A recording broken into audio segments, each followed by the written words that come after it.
هذا الكتاب سر الأسرار ويجزي المشايخ بالقدر الجيلاني رضي الله عنه وأسره وقبره نسألك البركة وكرامة له الفاتحة.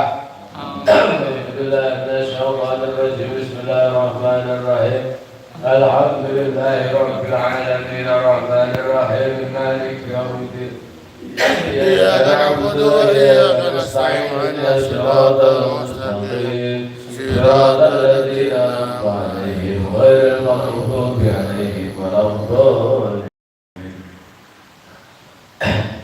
Halaman 153. Bismillahirrahmanirrahim. Kepada Allah Subhanahu wa ta'ala.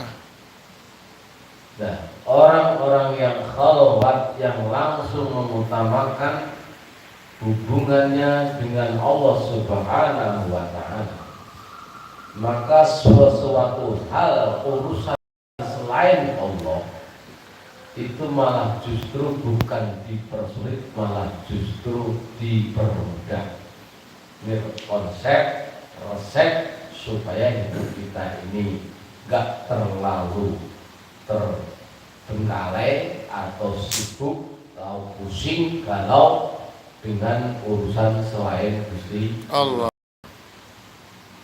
Kenapa? Karena urusan selain Gusti Allah ini malah kalau kita utamakan malah nggak target, nggak kejar. Sebab semua perkara yang ada di dunia ini ada sang penciptanya, ada yang punya, ada yang memiliki. Kalau yang kita kejar yang dipunyain orang itu malah justru nggak dapat. Tapi kalau yang kita kejar yang punya itu malah dapat. Contoh, ketika ada seorang binatang yang jenengan pengen binatang itu, tapi bisa jadi binatang yang jenengan pengen itu kabur. Tapi kalau jenengan ini binatang ya ayamnya siapa ya? Oh, Pak Raidin sama Pak Dirkaya. Coba nembung sama Pak Raidin sama Pak Rokaya, bisa jadi dikasih gitu. Pak Raidin, aku pengen ayam Pak Raidin, boleh nggak minta beli dah beli?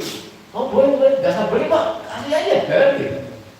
Ibarat hubungan langsung kepada orang yang punya. Itu gambaran. Nah, kalau kita ingin memperbaiki hubungan kita kepada Allah, segala selain Allah itu kita tanpa minta itu dikasih. Apalagi minta. Saya hubungan sama Pak Raidin, Pak Dirkaya. Ini gampangnya. Saya berbuat baik sama Pak Raidin, berbuat baik sama Pak Dirkaya. Dan suatu saat pasti Pak Raidin dan Pak Rokaya itu punya dalam hati minta, saya punya gula, saya punya kopi, saya punya ayam.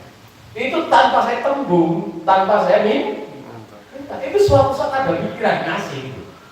Terus jenengan pasti suatu saat begitu juga. Anak dan segala macam. Gambaran-gambaran yang seperti ini digambarkan ketika kita ini hubungan sama Gusti Allah. Malah justru permasalahan-permasalahan, problem-problem ini malah terselesaikan. Salah satunya kemarin sholat tahajud sekarang. Wa yusolli dan sholat rakaat 2 rakaat ba'da tulu'i syamsi, yaitu setelah keluarnya matahari. Sholat 2 rakaat setelah keluarnya matahari. Wa ia ada pun yang dinamakan sholat itu sholatul isra, sholat isra.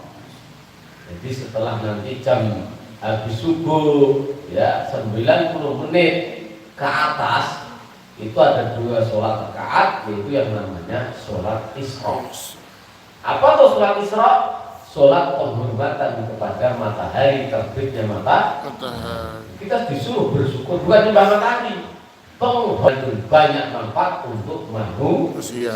Gak cuma manusia, semua binatang, semua tumbuhan itu membutuhkan yang